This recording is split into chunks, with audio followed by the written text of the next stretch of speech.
The Bhagwat Gita, Chapter 1. The first chapter of the Bhagwat Gita is about the details of both the armies. The chief warriors on both the sides are enumerated, their names and capabilities are also described. Arjuna requests Lord Krishna to park the chariot between the two armies who are all ready to fight the battle.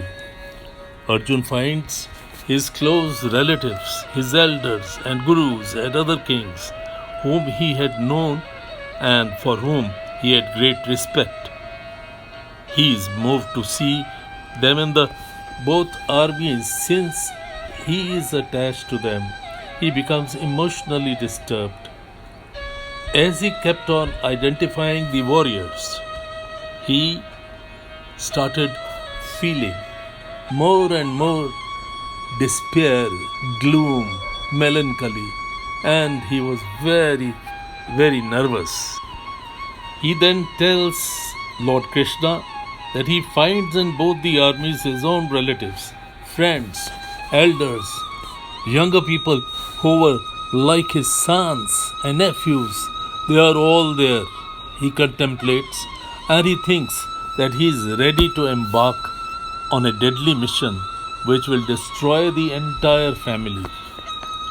The inability to face a challenging, unexpected, or a situation which he could not have visualized before.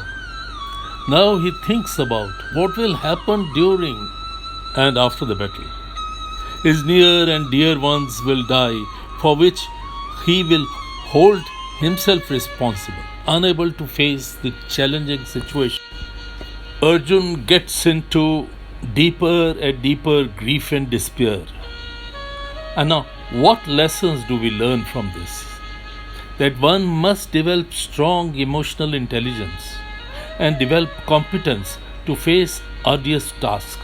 Not only that, be always prepared for the unexpected, difficult things.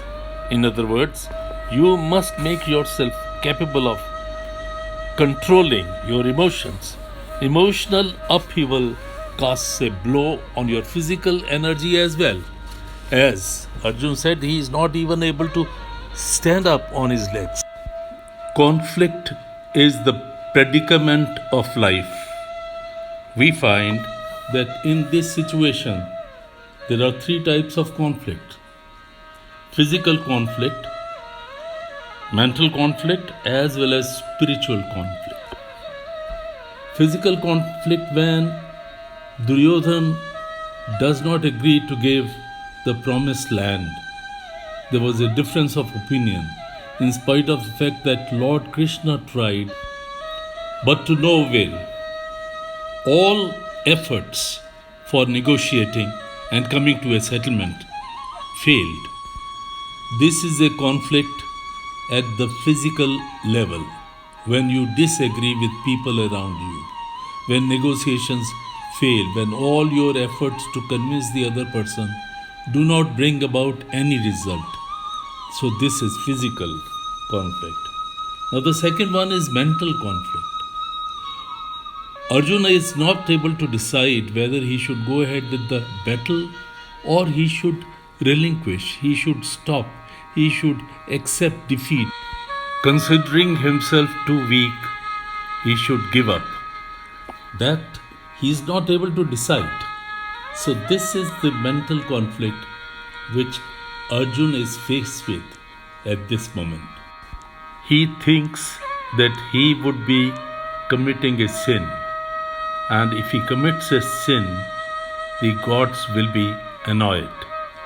His elders, if they lose their life due to his fight, due to his battle, due to his fighting for the right, the future generations will always think that it was Arjuna who created all this evil happenings for the dynasty, for the family.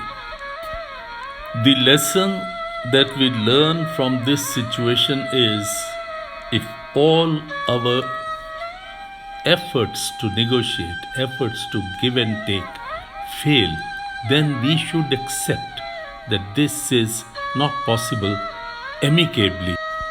So we have to think of the alternative.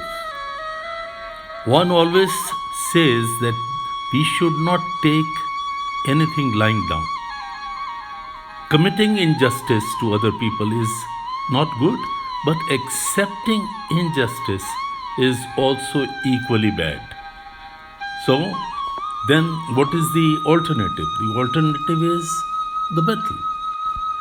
Having decided to fight, having decided to come in for a battle, wage a war against the injustice, he has come to the battlefield.